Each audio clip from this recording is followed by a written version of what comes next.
Quería saludarlos a todos.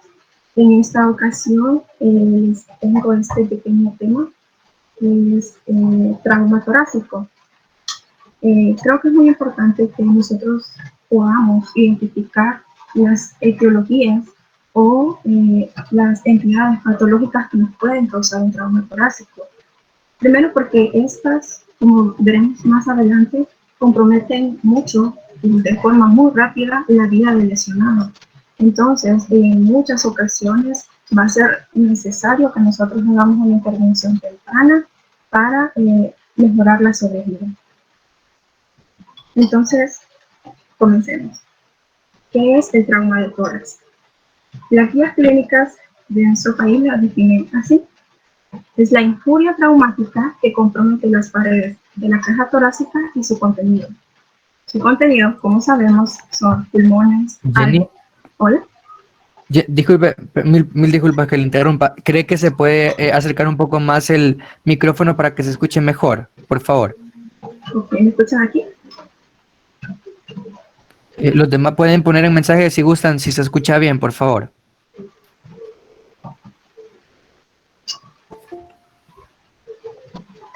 Hable Jenny, por favor, para ver si la escuchan bien. ¿Me escuchan? Hola. Ok, perfecto, de acuerdo, gracias y disculpe. No, está bien. Vaya, voy a tratar de hablar un poco más fuerte. Entonces les mencionaba que la definición de trauma de tórax es la siguiente. Es la injuria traumática que compromete las paredes de la caja torácica y su contenido. ¿Y cuál es su contenido? Pulmones, árbol traqueobronquial, el corazón, los grandes vasos, el esófago y el diafragma. Como podemos ver, son órganos esencialmente vitales para las funciones de la respiración y oxigenación de nuestro cuerpo. Por lo tanto, un trauma a nivel torácico es muchas veces puede ser mortal. Incluso muchos de los pacientes que son atendidos en el lugar de los accidentes mueren llegando al hospital. ¿Por qué? Porque son lesiones realmente mortales. Ahora, el menos del 10% de las lesiones en el pecho son rombos. ¿A qué me refiero con esto? Que muchos de los traumatismos no van a ser penetrantes o punzantes, sino que son por objetos que no tienen filo, pero por la gran cantidad de fuerza, o sea, por un alto impacto, pueden causar lesión en la caja torácica. Y el 15 al 30% de estos pues, sí son penetrantes. Y aquí hay una gran variedad de cosas que nos pueden causar una lesión de este tipo, como ya veremos. Según la etiología, las podemos clasificar en un trauma torácico cerrado y un trauma torácico penetrante. Cuando hablamos de los traumas torácicos cerrados, nos referimos que a veces van a ser causados por aceleración, desaceleración y compresión. ¿Qué significa esto? Primero, cuando hablamos de los hechos de tránsito terrestre, muchas ocasiones hay golpes extremadamente violentos al cuerpo o hay aceleración y desaceleración cuando un cuerpo es lanzado por un vehículo. Entonces acá se puede notar que se pueden presentar muchos de estos tipos de traumas. O en la compresión, por ejemplo, en personas que se precipitan. No hablamos de caídas específicamente porque las caídas son de nuestra propia altura. Entonces, estas no tienden a tener la fuerza necesaria como para dañar la caja torácica. Pero cuando hablamos de precipitación de grandes alturas, entonces sí, estas pueden llegar a causarnos fracturas torácicas o esternales. Y dentro de los traumas torácicos penetrantes tenemos los que van a ser causados por arma blanca, o sea, aquellas armas que tienen filo y cortan, por armas de fuego de alta velocidad, que son las que se manejan en velocidades de más de 1500 metros por segundo, o de baja velocidad, que son de 340 metros por segundo. ¿A qué me refiero a esto? Que los proyectiles disparados por estas armas de fuego, según su velocidad, nos pueden causar menos daño o más daño. Por ejemplo, los proyectiles disparados por gran velocidad van a dejar casi 6 veces su diámetro de daño en nuestro cuerpo, a diferencia de un proyectil que es disparado a baja velocidad. Entonces, cuando nosotros nos encontremos frente a un paciente que tiene múltiples agujeros de bala, por ejemplo, podemos identificar por la gravedad de las heridas de qué tipo de explosivo estamos hablando. Bueno, y como hablamos de trauma, tenemos que recordar lo que nos dice la Biblia, que es la ATLS. Y vamos a hacer una inspección primaria. Y la tenemos que hacer así para que nosotros no olvidemos nada. Tenemos que ser sistemáticos y ordenados. Entonces vamos a seguir la mnemotécnica A, B, C, D y E. Para esto, empezamos con A de la vía aérea. La vía aérea es la principal causa que puede comprometer la vida del paciente. ¿Por qué? Porque si está obstruida, ese paciente no va a respirar y puede entrar en una parada respiratoria a consecuencia a una parada cardíaca. Entonces, lo primero que nosotros podemos hacer cuando tengamos a un paciente que es trasladado de un lugar del accidente o donde sufrió el trauma es hablarle. Si el paciente puede hablar, nosotros podemos estar seguros de que al menos su vía aérea puede estar despejada.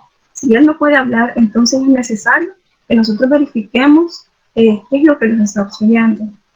Y en el caso de aquellos pacientes que todavía hablan, pero vemos un poco de ronquera en su voz, podemos pensar de que hay lesiones a nivel laríngeo o que el paciente puede tener algún fluido que está obstruyendo por completo la normalidad de su voz.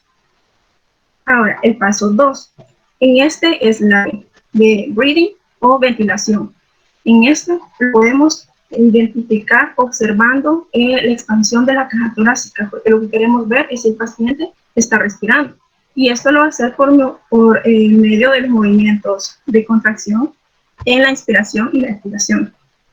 Entonces, al observar nosotros la caja torácica, podemos ver si los movimientos son simétricos, si hay movimiento, si no hay, entonces es alerta. ¿Por qué? Porque ese paciente no está respirando. Y ahí podemos ir nosotros empezando a ubicar nuestro diagnóstico. En la C es control de la hemorragia. Cuando hablamos de trauma, la hemorragia puede ser en muchas partes, pero en este caso, como hablamos de trauma, podemos identificar si la hemorragia es a nivel central, por ejemplo, de que haya un problema a nivel de corazón, de que haya una contusión cardíaca, o que el paciente empieza a vomitar sangre o la hemolisis, puede alertar que hay un problema que va a comprometer muy rápidamente por los estados hemodinámicos del paciente. Entonces, es necesario que nosotros tengamos en alerta eso, ¿sí? Esas tres primeras son las que van a comprometer más que todo la posibilidad de que este paciente pueda sobrevivir el accidente.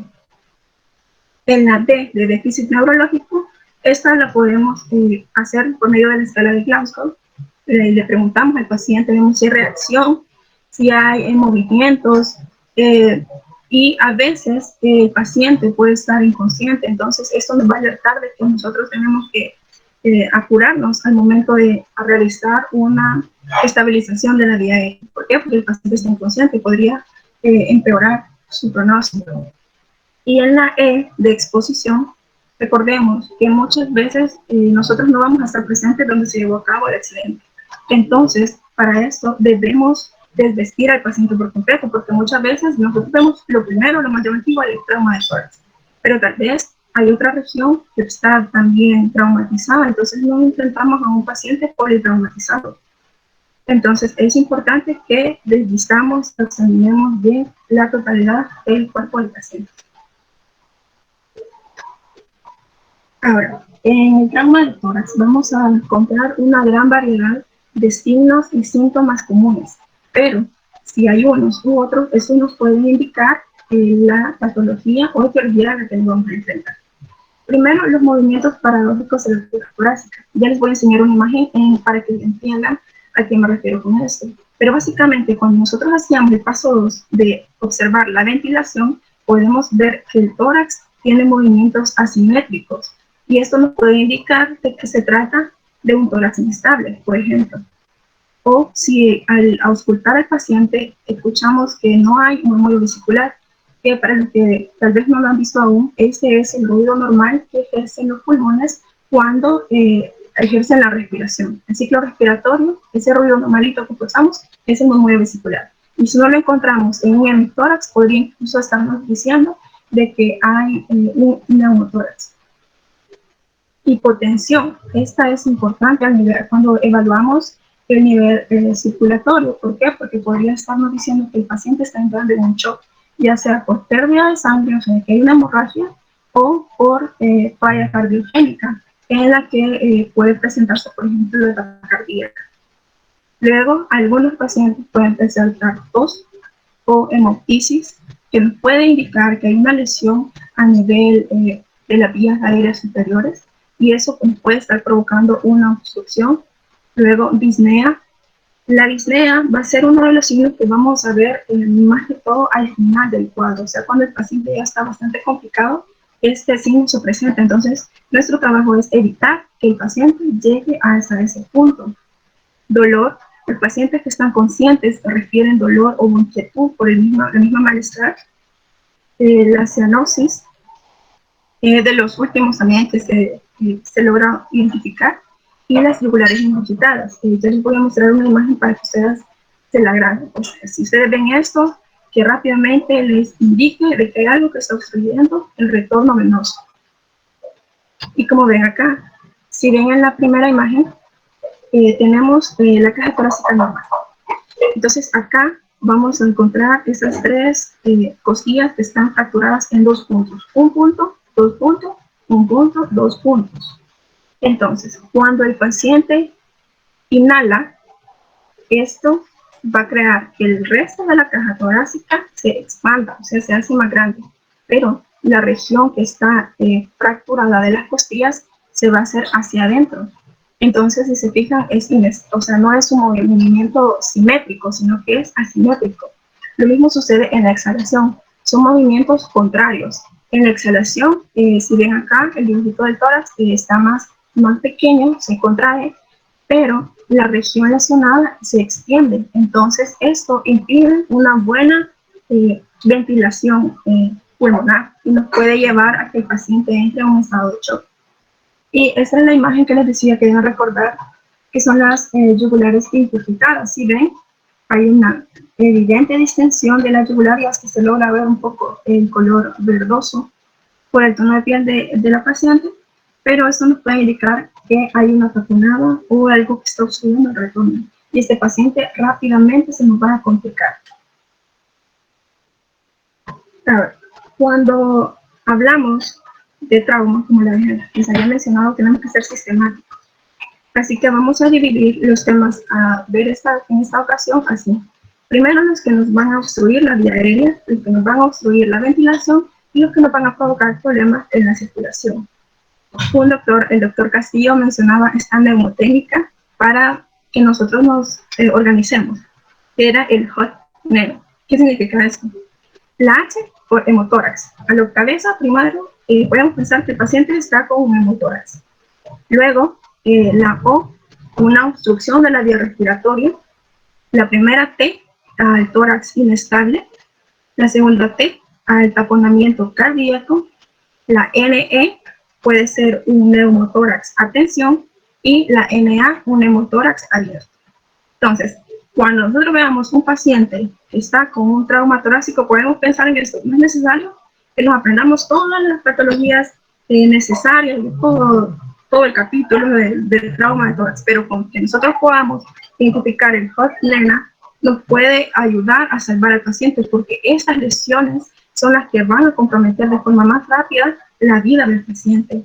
Y algunas, como por ejemplo la contusión cardíaca, el desgarro aórtico, son patologías más de especialidad. Entonces, quizás no se va a ver mucho en traumas o en emergencias porque son derivadas a los especialistas.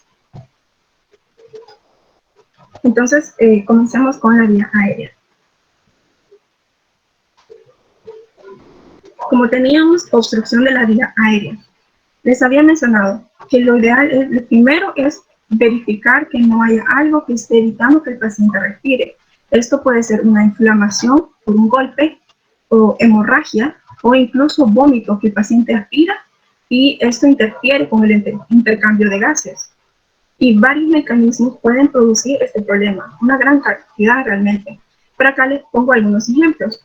Por ejemplo, una lesión de laringe acompañada de trauma torácico, o sea, que es un golpe en la laringe, ya sea por un hecho de tránsito, por un hecho de violencia, nos puede causar lesión y obstrucción de la vía aérea. Luego, un golpe directo en el cuello, por las mismas causas. En algunos pacientes que sufren precipitaciones, luxación de la cabeza clavicular puede intervenir con la obstrucción de la vía aérea. Y, por supuesto, los traumatismos penetrantes del cuello, ya sean por arma blanca o por otros mecanismos. Entonces, recordemos siempre ser sistemáticos. Vamos a hacer la valoración primaria. Y acá, cuando veamos al paciente y este empieza a tener el uso de los músculos accesorios y aleteo nasal, y puede estar diciendo que hay una dificultad respiratoria franca. ¿Qué significa el uso de los músculos accesorios? Significa que el paciente, como nosotros recordemos que en el paso E expusimos todo el tórax, entonces podemos observar que en la parte inferior de las costillas hay un hundimiento con cada respiración. Esto es el llamado tiraje subcostal. En otros pacientes se puede observar que hay entre las costillas hundimiento en cada respiración. A esto le vamos a llamar el tiraje intercostal. Y algunos pacientes que tienen mayor dificultad, incluso podemos ver un hundimiento a nivel supraclavicular, y que nos puede estar indicando que este paciente realmente está tratando de compensar el hecho que se está desoxigenando. Luego, al verificar la vía aérea, o sea, vemos boca, la nariz, podemos ver si hay algún cuerpo extraño, algún objeto que nos esté impidiendo que ese paciente pueda realizar su función normal. Luego debemos escuchar el flujo del aire. ¿Por qué es importante esto? Porque muchos flujos alterados del aire nos pueden indicar de que el paciente presenta algún líquido, alguna hemorragia que tal vez no estamos observando aún, pero que ya está bloqueando la vía aérea del paciente. Y luego la crepitación la hacemos al palpar el tórax, que nos puede indicar que hay una fractura ósea. Entonces, estos son pasos que tenemos que tener en cuenta al momento que nosotros vayamos a examinar a este paciente que acaba de sufrir un trauma. Ahora, ¿cuál es el manejo que se le da cuando tenemos obstrucción de la vía aérea? Y pues este va a variar según la etiología, pero para los pacientes que yo les había mencionado que tenían sangre o líquido o aspiración de vómitos, mejoran bastante con la aspiración. Y esto se hace, como ven en este muñequito, es una pequeña sonda, se coloca en la vía oral y por medio de este dispositivo acá, donde está el dedo, se presiona para aspirar cualquier líquido que esté obstruyendo. Y esta se deposita en una maquinita como esta. Y muchas veces los pacientes con un aclaramiento de las secreciones mejoran mucho su respiración. Luego, en pacientes que nosotros tengamos inconscientes, pacientes que vemos que ni con la aspiración mejora la vía respiratoria, entonces es necesario colocar un tubo. ¿Por qué? Porque recuerden que nuestro primer paso es estabilizar la vía aérea. O sea, de nada nos va a servir tratar a otra región si el paciente se nos va a morir porque no respira. Entonces, acá, si ven el laringoscopio, se coloca el tubo y por medio de la ocultación se puede identificar si el tubo está correctamente colocado. Luego, en los pacientes que presentan una luxación externo-clavicular, porque esas también pueden interferir mucho en la obstrucción respiratoria, se puede hacer una reducción.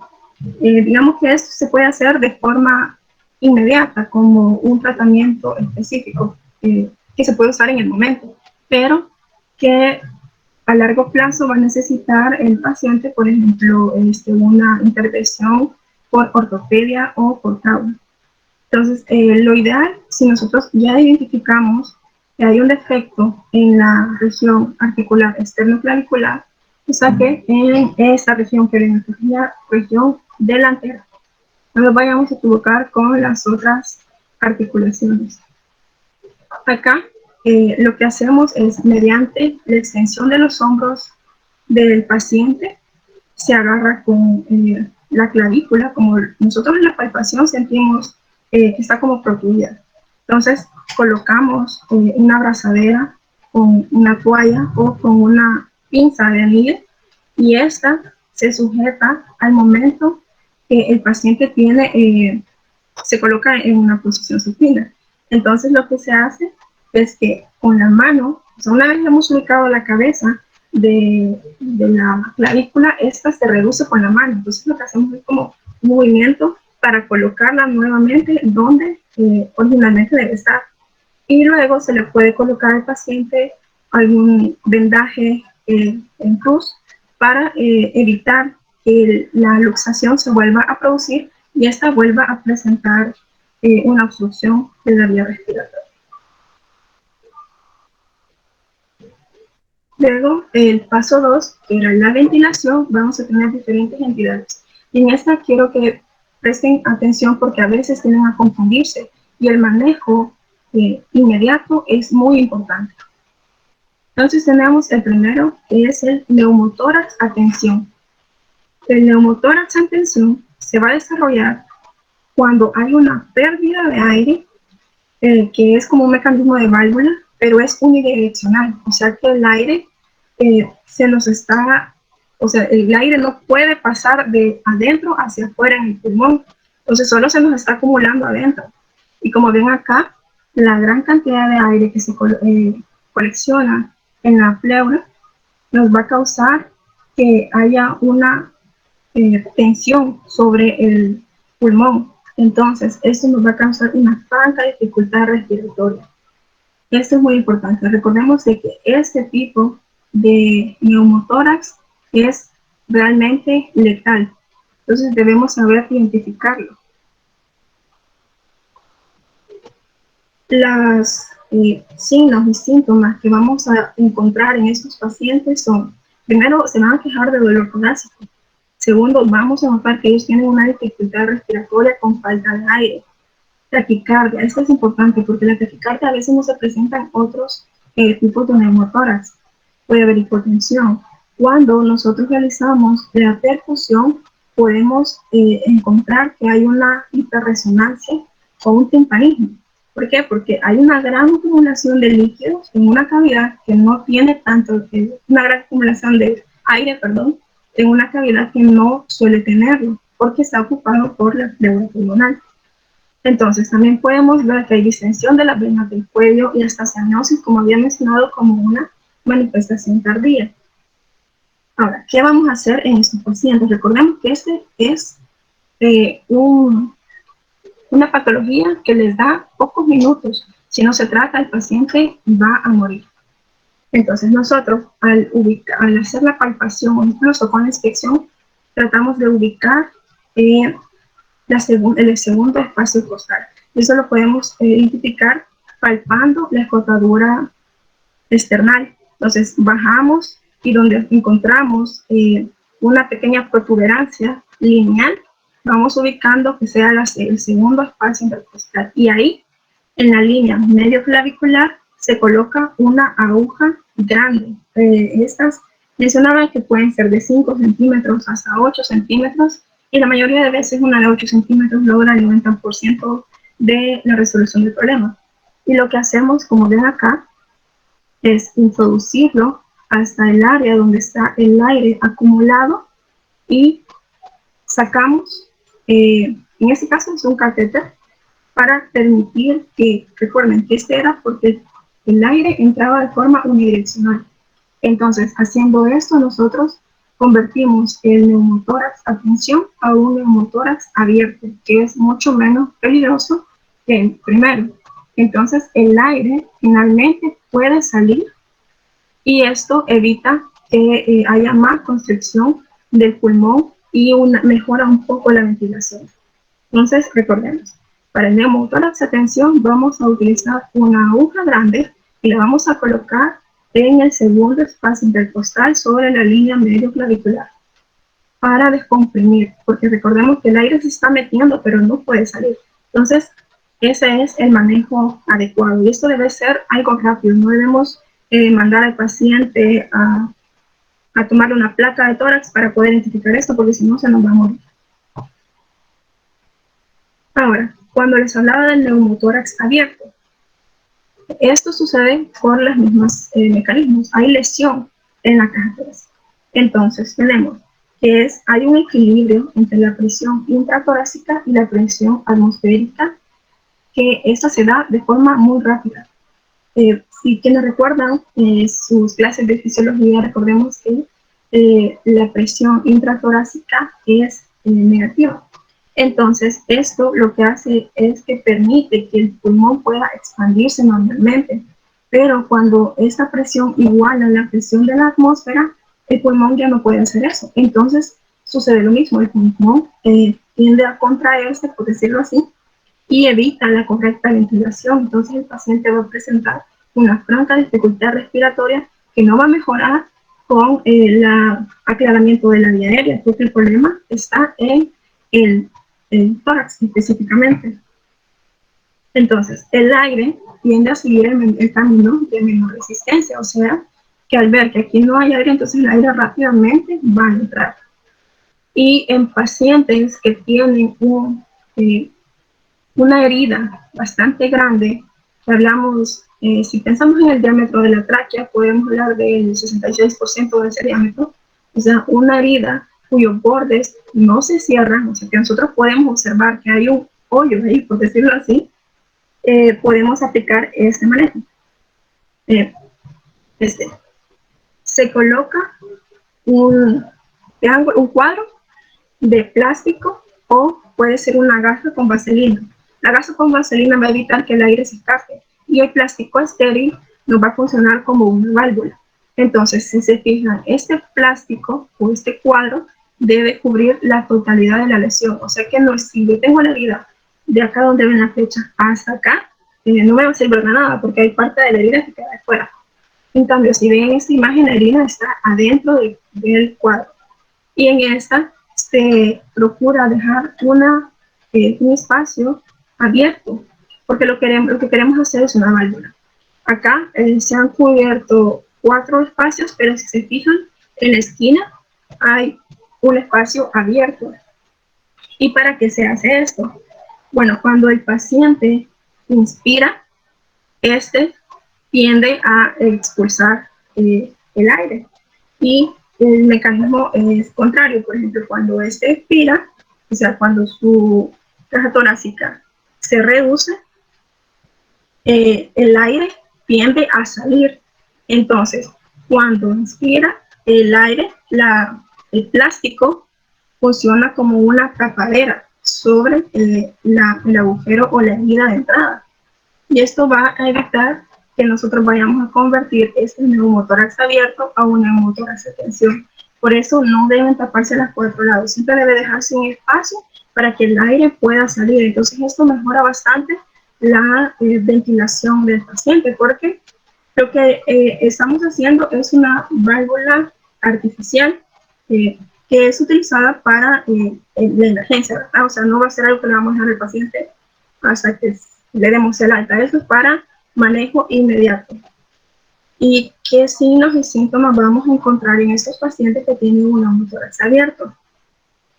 Lo primero, un dolor, dificultad para respirar, van a estar taquimnéicos porque van a estar ansiosos y se les va a aumentar la frecuencia respiratoria. Vamos a encontrar que a la auscultación puede haber disminución de los ruidos respiratorios del lado afectado. Entonces puede indicar también qué tan grave es el neumotórax y movimientos ruidosos. Esto nos puede, si ustedes se recuerdan, en el neumotórax a tensión había una mayor cantidad de signos y síntomas, y la de un neumotórax a tensión eran bastante relacionados con la lesión cardíaca. Por ejemplo, había taquicardia, ansiedad, y en eso, si se fijan, no es tanto. Entonces los pacientes que tienen un neumotórax abierto tal vez no van a estar tan ansiosos o tan desesperados como los que tienen el neumotórax a tensión, porque como aquí hay una pequeña escape del aire, entonces esto evita que ellos realmente empeoren tan rápido como lo van a hacer los de neumotórax a tensión. Ahora, cuando hablábamos del neumotórax, del tórax inestable, que era la imagen que les ponía al principio, pensemos que la caja torácica es una jaula rígida. Entonces, cualquier lesión que se ve arriba de la séptima costilla van a ser lesiones de alto impacto. O sea, son lesiones que requieren una gran fuerza para producir fracturas a nivel de las costillas. Y acá, como pueden ver, para que nosotros podamos decir que tenemos un tórax inestable, tienen que ser fracturas en múltiples costillas, acá tenemos 3, en 2 puntos. Porque si solo es en uno, no vamos a encontrar el movimiento paradójico de la caja torácica, sino que se puede identificar simplemente con en una radiografía, pero no va a afectar el movimiento normal del tórax. Entonces, cuando nosotros veamos que hay una presencia de un segmento que está asimétrico o que hay una movilidad no normal, podemos pensar, incluso con la crepitación al palpar, de que estamos frente a un tórax inestable. Y entre los signos y síntomas que podemos encontrar acá son, el primero, los movimientos paradójicos. El paciente, si está consciente, se va a quejar de dolor torácico, va a haber dificultad respiratoria, el movimiento asimétrico y descoordinado. A veces podemos verlo en un hemitórax que va a ser un movimiento más exagerado que en otro. Cuando nosotros al palpar, como mencionaba, podemos encontrar movimientos anormales o la crepitación de las fracturas costales o los cartílagos. Entonces, todos estos signos pueden indicar que estamos frente a esta patología. Si se fijan, los signos son diferentes a los del neumotórax a tensión y del neumotórax abierto. Entonces, debemos aprender a identificarlos para que podamos otorgar el tratamiento o el manejo primario básico. Y pues el manejo para estos pacientes en realidad es la ventilación. Estos pacientes por lo general tienden a pasar a la UCI o a intervenciones quirúrgicas posteriores para corregir el defecto óseo. Estos difícilmente se van a tratar en el área de urgencias porque la única finalidad ahí es que nosotros logremos permanecer la vía aérea, o sea que nos aseguremos que el paciente va a poder respirar y es un monitoreo de tanto la frecuencia cardíaca, la oxigenación, los estados hemodinámicos. Entonces, este es un manejo un poco más especializado. Ahora, la contusión pulmonar. Muchas veces la contusión pulmonar corre al mismo tiempo que el tórax inestable, porque si recordemos que la función de la caja torácica es proteger a nuestros órganos, o sea, los pulmones, cuando hay fractura de ellas, muchas veces las mismas costillas pueden causar lesión pulmonar y estas pueden producirse, como dice acá, en fracturas costales o en pacientes que no tienen fracturas costales. Eso va a depender del impacto del accidente. Y en pacientes jóvenes, ¿por qué? Porque los pacientes jóvenes o en pediátricos, muchas veces su cuerpo no está completamente osificado, entonces es más flexible. O sea, de que un golpe al tórax puede lesionar más profundamente sin necesidad de producir una fractura. Y pues el manejo para estos pacientes realmente es monitorización cuidadosa, la ventilación adecuada, la oxigenación y el manejo de los fluidos. Estos, si se fijan, se parecen mucho al manejo que se le da al paciente del tórax inestable. ¿Por qué? Porque son lesiones que tal vez no van a ser corregidas en el área de la urgencia, pero sí nuestro objetivo en esa área siempre va a ser garantizar la vía aérea. Porque recordemos que esos pacientes van a morir por eso, porque no respiran. Entonces, ahí lo que vamos a hacer es controlar eso y luego se procede al correcto manejo de líquidos, evitar que este paciente entre en un shock y posteriormente que mejore. Ahora hablando del tercer parámetro, que era la circulación, acá vamos a tener otras patologías que algunas también van a comprometer la vida y otras son de su especialidad. Vaya, a la cabeza, el hemotórax.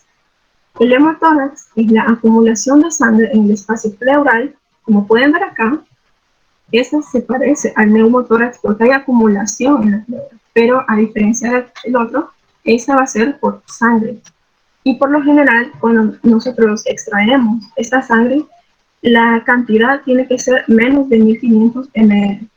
Y las causas pueden ser muy variadas.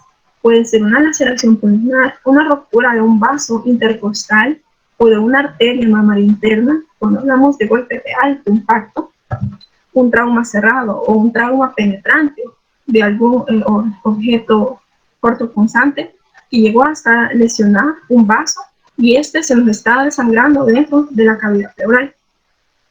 Entonces, también algunas fracturas pueden incurrir con un neumotórax.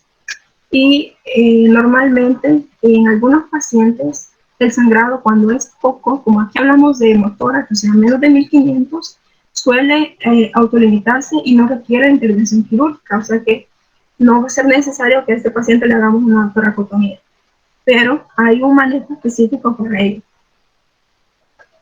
Dentro de los signos y síntomas que podemos observar en estos pacientes es la ansiedad. Estos pacientes van a ser muy inquietos, muy ansiosos. A veces podemos encontrarlos hasta que se les dificulta la concentración a las preguntas. Un dolor torácico. Vamos a encontrar signos de choque como una presión arterial baja. La piel va a estar pálida, fría y húmeda. Especialmente en las regiones distales podemos encontrar que hay disminución en los huesos periféricos, una taquicardia. Recordamos que en estos casos, como el problema es hemodinámico, vamos a encontrar muchos signos que van a afectar la hemodinámica del paciente. Por ejemplo, inquietud, que a veces ocurre con la ansiedad y la dificultad para respirar, porque sobre todo está obstruyendo la ventilación adecuada del pulmón. Entonces, en el manejo de estos pacientes es el siguiente. Primero, una vez que hayamos identificado que el paciente presenta un hemotórax, se procede a hacer una toracotomía. ¿Y cómo se hace esto? Esto lo hacemos con un tubo de tórax, algo grande. Se busca la línea medio axilar y en el espacio, en el quinto espacio, se tiende a, entre los espacios intercostales, se coloca, se corta y se coloca ahí el tubo a forma de que eso nos drene la cantidad de sangre que se está acumulando en ese espacio. Y esto se conecta, como ven acá, a una trampa de agua, que es lo que nos va, y la trampa de agua tiene que estar lejos del paciente.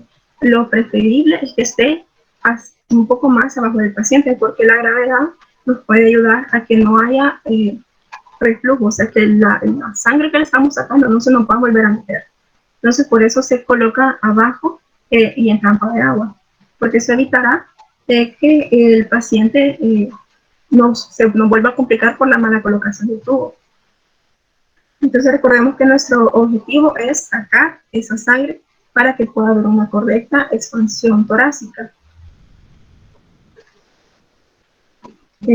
Algunas de las pautas a seguir de manera inmediata si se obtienen más de 1500 ml de sangre a través del tubo torácico, o si estamos obteniendo 200 ml por hora en 2 a 4 horas, o si es necesaria una retransfusión de sangre, se debe considerar una exploración quirúrgica. ¿Por qué? Porque entonces nos está indicando que esta cantidad de sangre no es autolimitada. Entonces vamos a necesitar entrar por una toracotomía y observar en dónde está el daño, porque el daño no se ha solucionado. Y esto nos puede llevar a que el paciente entre en un shock hipovolémico. Entonces, es muy importante que nosotros vayamos, a medida del paciente se va monitorizando cada hora, si la cantidad de sangre sacada es menor o mayor a esta cantidad. Porque si no, entonces el paciente realmente necesita reparo quirúrgico de la estructura dañada. Ahora, sobre el hemotórax masivo. Entonces, mencionábamos allá de que el hemotórax era menos de 1500, pero cuando acá tenemos una cantidad de sangre rápida de más de 1500, o estamos hablando de un tercio de la volemia del paciente, esto nos puede complicar muy rápido. ¿Por qué? Porque hay una hipoxia. Y si se fijan, es una gran cantidad del espacio pulmonar que va a estar llena de sangre. Entonces, esto nos va a complicar muy rápidamente a los pacientes. Y acá, siempre vamos a observar dolor torácico. Podemos encontrar que las venas del cuello van a estar aplanadas, a diferencia de cuando veíamos el neumotórax de tensión, de que esas estaban muy apretadas porque había obstrucción. Acá, como el paciente está perdiendo sangre, vamos a encontrarlo en un estado de shock. ¿Cómo identificamos el estado de shock? Primero, puede haber taquicardia. Ya primero, se va a elevar.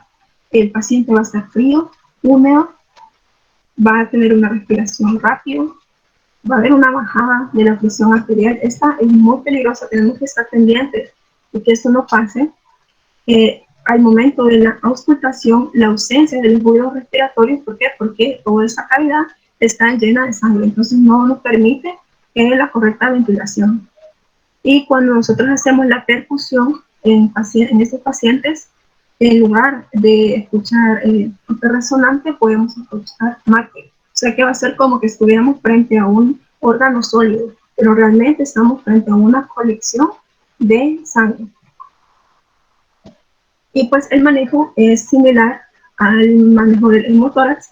Se coloca un tubo para drenar, pero como recordemos que aquí estamos hablando de una gran cantidad de sangre, entonces muy probablemente la región lesionada no va a utilizarse. Entonces acá sí se procede a una exploración quirúrgica y reparo, porque podemos estar hablando incluso que el problema es a nivel de las aortas o la arteria mamaria, que pueden transportar una gran cantidad de sangre. Entonces la acumulación va a ser rápida. Y cuando tenemos una contusión cardíaca, recordemos que nuestro corazón va a estar protegido por el tórax. Entonces, todo esto puede ser. Su función es evitar la lesión, pero cuando las lesiones son demasiado fuertes o hay fractura external, puede haber una lesión cardíaca. Y esta puede presentarse como una ruptura de la cavidad cardíaca, o sea que tenemos una ruptura del músculo. Recordemos que este músculo es un músculo fuerte, entonces estamos hablando de una lesión de una gran fuerza. Puede incurrir también con trombosis de las arterias coronarias o una ruptura valvular por traumatismos penetrantes o alguna ruptura de las cámaras cardíacas, que al momento de la examinación tal vez no podamos identificar que es una contusión cardíaca, pero sí podemos identificar que hay un taponamiento cardíaco, y esta no nos va a dar mucho tiempo para actuar, a lo máximo 15 minutos, porque si no el paciente se nos va a morir. Entonces tenemos que recordar la neumotécnica. Esta puede ser una taponada cardíaca. Dentro de los signos y síntomas de la contusión cardíaca, tenemos el dolor torácico, hay malestar en el tórax, va a haber hipotensión. Algunos pacientes hasta refieren que tienen signos como si se tratase de un infarto. Hay alteraciones en la motilidad cardíaca. E incluso si estos pacientes, como ya descartamos que no tienen neumotórax, neumotórax de tensión, y se les hace intervención por exámenes, por ejemplo, lo pasamos con un electro o le hacemos un examen para ver la función de las enzimas cardíacas, vamos a encontrarlas alteradas porque el músculo cardíaco va a estar en un estrés. Entonces esto nos puede indicar que se trata de un problema a nivel cardíaco, o sea que el problema está en una contusión. Entonces tenemos que recordar que el estudio de los exámenes que nosotros vayamos a mandar también nos puede indicar que se trata de esa patología. ¿Por qué? Porque la patología tal vez no se va a presentar como las otras, que hay una dificultad para respirar, pero como ya estamos en el paso de circulación, nos da más tiempo para mandar esas pruebas. Y el manejo. El manejo va a variar dependiendo frente a quién nos encontramos. Por ejemplo, si estamos frente a una ruptura cardíaca, la TLS nos dice que lo ideal es intervención quirúrgica. Estos son de especialidad, o sea que no lo va a hacer el cirujano que está en la puerta, sino que va a ser un cardiólogo o alguien con una especialidad realmente que se dedique a esto, porque hablamos de una lesión que está comprometiendo la vida del paciente. Entonces, en este caso, lo que se hace es una ventana pericárdica. Cuando se confirma el diagnóstico, se hace una toracotomía, o sea, lo que hacemos es abrir el tórax por medio de cirugía. Y luego reparamos la lesión, o bueno, se repara la lesión. Pero recordemos que a estos pacientes, por la gravedad de la lesión y porque realmente se debe actuar rápido para poder salvarlos, muchas veces la demora en el traslado hasta los centros hospitalarios y la preparación del quirófano tarda mucho tiempo, entonces los resultados tienden a ser pobres y el pronóstico suele ser malo. En el caso de que tengamos una contusión miocárdica sin ruptura, el paciente va a necesitar las medidas de soporte. Nosotros tenemos que administrar la oxígeno, una ventilación adecuada, asegurarnos que el paciente no entre en una inestabilidad hemodinámica, y en los pacientes que presentan disnea progresiva y signos de insuficiencia cardíaca congestiva, isquemia, arritmias, alteraciones en el electrocardiograma, entonces ellos deben ser internados, porque el manejo va a ser por UCI. Esto ya no se ve tanto en el área de urgencias, porque estamos hablando de un problema que se derivó aparte de un trauma, pero el manejo no va a ser el trauma. Si se fijan acá, es un manejo muy cuidadoso, muy riguroso, para que logremos que esos pacientes al menos tengan una posibilidad de salir y darles el alta. Ahora, el taponamiento cardíaco, ya se los había mencionado un poco, pero en lo que vamos a encontrar es que el pericardio, como ven acá, es esta estructura firme que rodea el corazón, se va llenando de sangre, perdón. Y esto se da porque hay una lesión, ya sea a nivel de los grandes vasos o por las arterias coronarias, o incluso porque hay una contusión cardíaca. El problema con la taponada cardíaca es que esta es una entidad mortal, porque el pericardio no es una estructura elástica, de hecho es una estructura bastante firme, y solo va a dar falta con 20 ml de sangre para evitar que el corazón logre hacer su contracción normal. Entonces vamos a estar enfrentando a un choque cardiogénico. ¿Por qué? Porque el problema va a ser en la bomba. El corazón no va a poder contraerse para poder sacar el volumen e irrigar el resto de nuestro organismo. Entonces el tratamiento para este tipo de entidad debe ser muy rápido. Y el manejo, esto debe realizarse realmente por alguien experimentado. No nos vamos a atrever a cuidar al paciente solo por así. Por lo general se hace a veces con un PAS, se puede identificar, pero el procedimiento consiste en que vamos a introducir una aguja o una jeringa grande, de aguja grande, así como está en esta imagen. Si se fijan, es de forma diagonal hacia la articulación acromioflavicular. Vamos a empezar por este lado de la apéndice sigmoides a medida de buscar en dónde está el pericardio. Muchas veces este procedimiento se hace junto con un electro, porque eso nos puede indicar que si vamos a estar tocando el miocardio para evitar lesionarlo. Entonces se procede a extraer la sangre para permitir que la obstrucción que nos puede causar en nuestro corazón se disminuya. Y luego se requiere una intervención quirúrgica ya especializada en el que hacemos una tracotomía y verificamos en dónde está el problema y se procede a repararse. Pero lo ideal en esto es liberar el espacio que está ocupando la sangre en el pericardio, porque eso es lo que nos va a producir la muerte del paciente. Recordemos que el corazón necesita el espacio, su espacio normal para contraerse, y si no lo hace, entonces va a haber disminución, incluso problemas, alteraciones en la conciencia, estado de shock, problemas respiratorios, y el paciente se nos puede complicar muy rápido. Ahora, el desgarro aórtico traumático. La verdad, la TLS no lo pone porque realmente es una entidad que suele presentarse, pero muchas veces, si hay un desgarro de la aorta, estos pacientes no duran ni 3 minutos. A los 3 minutos hay una completa extravasación, esos pacientes se desangran, pero aquellos que tienen la fortuna de que su lesión está cerca del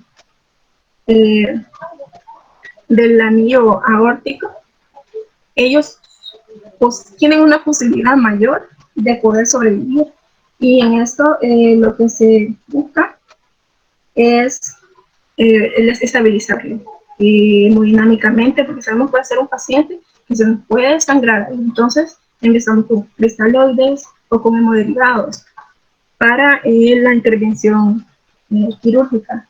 Pero este es un tipo de patología que realmente no da mucho tiempo de actuar. El paciente sufre la lesión, el desgarro aórtico, y tiene que estar en sala en 5 minutos, porque no hay mucho tiempo por la gravedad de la lesión. Si se fijan acá, el tratamiento consiste a los pacientes que logran llegar a sala en la reparación primaria de la aorta o del área traumatizada. Se coloca un injerto, que es algo como esto, y se hacen técnicas de reparación endovascular, que al final no puede causar una reparación rápida para el trauma aórtico cerrado. Y pues solo eso les traía por ahora. Esta es la bibliografía, por si quieren revisarla. Creo que la mayoría de libros se basan en la TLS porque son las guías rápidas. Entonces nosotros al estudiarlas podemos seguir un orden lógico, que es lo importante acá, porque si nosotros no somos ordenados, podemos olvidar cosas importantes por no ver, por no ocultar. Podemos pasar por alto diagnósticos que al identificarlos rápidamente nos pueden salvar la vida del paciente. Entonces mi recomendación es esa: revisen el ATLS, léanlo, pónganlo en práctica por ejercicios mentales. Es lo primero que voy a hacer. Voy a ver la diaria, luego ver cómo está respirando, luego la circulación, porque esto, entre más lo practiquen por ejercicios mentales, nos puede servir al momento que nos encontremos frente a un trauma real. Y pues eso es todo.